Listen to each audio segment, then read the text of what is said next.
ఒక సాఫ్ట్వేర్ ఉద్యోగి మాదాపూర్ నుండి ఒక సాఫ్ట్వేర్ అమ్మాయి కానీ అబ్బాయి కానీ మాదాపూర్లో వర్క్ చేసేవాళ్ళు. సో దాని గురించి సంబంధించి ఒక ఎక్స్పీరియన్స్ మీతో షేర్ చేయాలనుకుంటున్నా. చాలా జీతాలు ఉంటే ఎన్ని ఇబ్బందులు పడాల్సి వస్తుంది. అయితే జనరల్గా ఏంటి అంటే నేను ఎక్కడికి వెళ్ళినా కానీ జనరల్గా మోస్ట్లీ నా ఓన్ వెహికల్లోనే వెళ్తాను. వెరీ రేర్ కేసెస్లో ఒకవేళ మీటింగ్స్ ఉంటే మ్యాక్సిమం నేను ఓన్ వెహికల్ లేకపోతే డ్రైవర్ లేకపోతే క్యాబ్ బుక్ చేసుకొని, సో నేనైతే డ్రైవింగ్ అంటే నాకు కాల్స్ అవి వస్తుంటాయి డేంజర్ అని చెప్పి నేనైతే డ్రైవింగ్ అవాయిడ్ చేస్తాను. మోస్ట్లీ మ్యాక్సిమం నేను తక్కువే డ్రైవింగ్ చేయడానికి ప్రయత్నం చేస్తాను. సో ఎందుకంటే నాకు కంటిన్యూస్ ఏదో కాల్స్ వస్తూనే ఉంటాయి, ఏదో ఒక వర్క్ పడుతూనే ఉంటుంది, ఏదో ఒకటి బాగా ఎక్కువ కాల్స్ వస్తూ ఉంటాయి, ఎక్కువగా ఎవరో ఒకరు ఏదో ఒక పని పడుతూనే ఉంటుంది. సో ట్రావెలింగ్లో కూడా ఏదో ఒక వర్క్ చేసుకుంటూ ఉంటాను నేను జనరల్గా. అయితే ఒక మాదాపూర్లో ఒక పని నుండి వెళ్ళడం జరిగింది. సో వెళ్ళడం జరిగితే వచ్చేటప్పుడు నిన్న దీంట్లో వెళ్ళాం, అంటే క్యాబ్లో వెళ్ళేటప్పుడు క్యాబ్లో వెళ్ళాము. సో వర్క్ అంతా కంప్లీట్ చేసుకొని క్యాబ్లో వెళ్ళడం జరిగింది. రిటర్న్ వచ్చేటప్పుడు వర్క్ అంతా అయిపోయింది. వర్క్ అంతా అయిపోయేసరికి ఆల్మోస్ట్ ఈవినింగ్ 6 o'clock అయింది.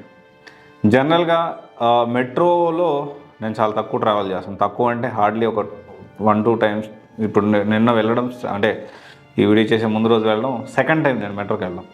సరే ఇదంతా మీకు ఎందుకు చెప్తున్నాను, ఇదంతా మాకు ఎందుకండి అంటే చాలని జీతాలుతో ఎక్కువ కష్టపడకుండా మంచి జీతాలు తెచ్చుకోకపోతే ఒక హైదరాబాద్లో అంటే మెట్రోపాలిటన్ సిటీలో బతకడం అనేది ఎంత కష్టమో మీకు చెప్పడానికి ప్రయత్నం చేస్తున్నాం. సము అని చెప్పి అక్కడి నుంచి మాదాపూర్ నుంచి సో మేము ఉండే ప్లేస్కి మెట్రో ఎక్కాం. దాదాపు 40 minutes పట్టింది. 40 minutes అయితే ఈ మెట్రో ఎక్కేటప్పుడు తోసుకుంటూ నుంచోడానికి కూడా ప్లేస్ లేదు ఆ మెట్రోలో. టికెట్ తీసుకొని కనీసము 2 కాళ్ళు అటు పెట్టి నుంచోడానికి కూడా ప్లేస్ లేదు.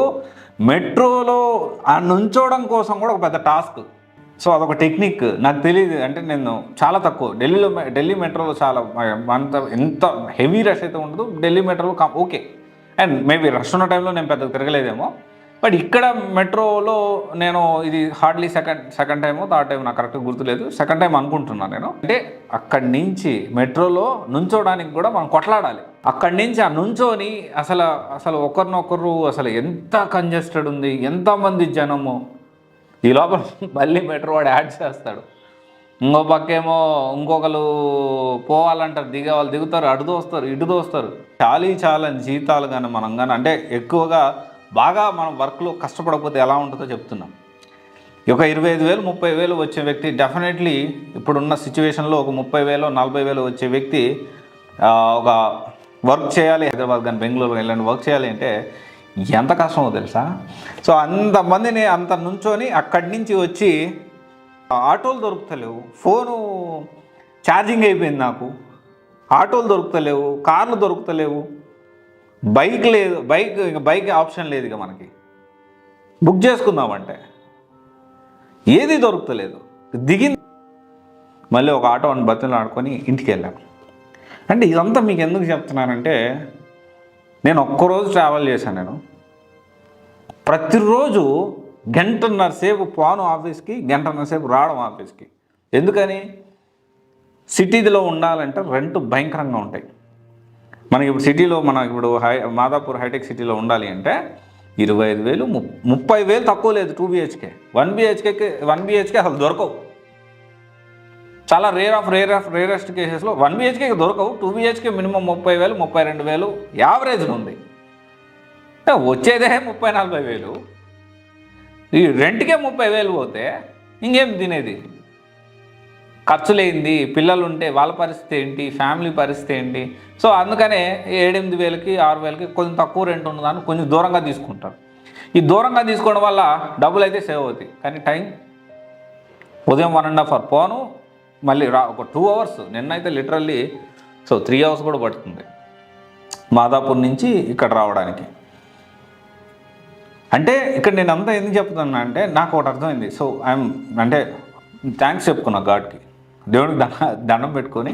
కంపారిటివ్లీ చాలామంది కంటే నేను బెటర్గా లైఫ్ లీడ్ చేస్తున్నాను నేను నా family. So I'm blessed so అని అనిపించింది నిన్న. అండ్ ఎట్ సేమ్ టైం నాకు ఇంకేమనిపించింది తెలుసా, నేను జెన్యూన్ నాకు అనిపించింది మీకు చెప్తా ఉన్నా. ఈ మాట మార్క్ మై వర్డ్స్. ఒకడు పనిలో కష్టపడకపోతే వాడు బతకడానికి కష్టపడతాడు. వర్క్ వర్క్లో కష్టపడకుండా కేర్లెస్గా వర్క్ని సీరియస్గా తీసుకోకుండా కెరియర్ని సీరియస్గా తీసుకోకుండా ఉండేవాళ్ళు బతకడానికే కష్టమైపోతుంది. వర్క్ బాగా సీరియస్గా చేసేవాడు, మంచి కష్టపడేవాడు, మంచి స్కిల్ నేర్చుకొని ఎప్పటికప్పుడు అప్డేట్ అవుతూ పనిలో కష్టపడేవాడు వాడి లైఫ్ కంఫర్టబుల్గా లీడ్ చేస్తాడు. ఇది రియాలిటీ. అంటే ఇప్పుడు అనవచ్చు సాఫ్ట్వేర్ ఉద్యోగాలు పోతున్నాయి కదా, పోతున్నాయి, కానీ తెచ్చుకునేవాడు తెచ్చుకుంటున్నాడు కదా. కోట్ల జీతాలు తెచ్చుకునే వాళ్ళు తెచ్చుకుంటున్నారు. ఫ్రెషర్గా కెరీర్ స్టార్ట్ చేసి నిన్న ఒక స్టూడెంట్ జూనియర్ డేటా సైంటిస్ట్కి వచ్చింది, తక్కువ ప్యాకేజ్ అతనికి వచ్చింది, బట్ స్టిల్ తెచ్చుకున్నాడు కదా, కెరీర్ స్టార్ట్ అయింది కదా. ఉద్యోగాలు పోతున్నాయి అని చాలామంది కనీసము అసలు ఏం చేయకుండా ఇంట్లో కూర్చుంటున్నారు. ఏదో ఒకటి చేయాలి కదా.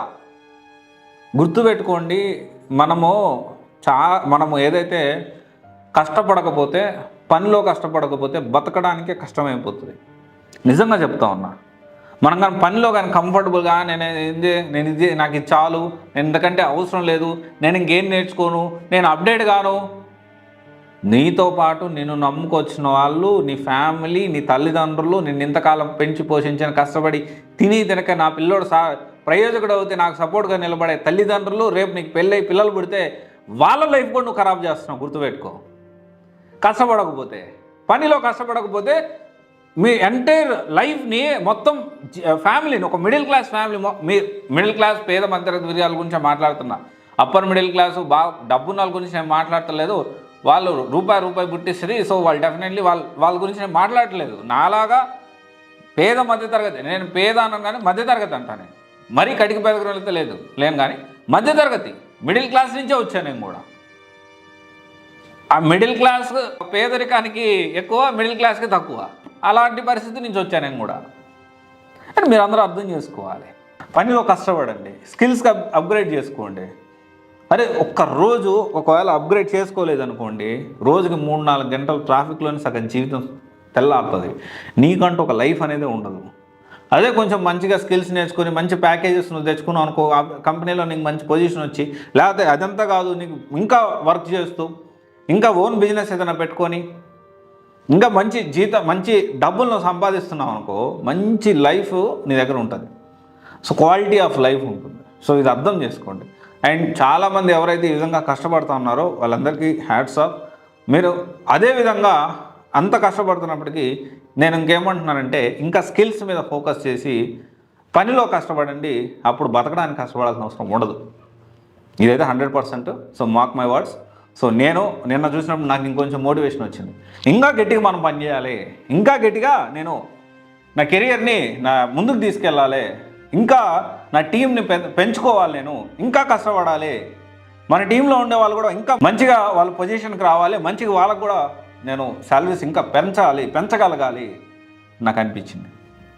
Thank you guys. ఇది కూడా మీరు ఒకసారి ఆలోచిస్తారని నా ఎక్స్పీరియన్స్ మీతో షేర్ చేస్తా ఉన్నా. Thank you.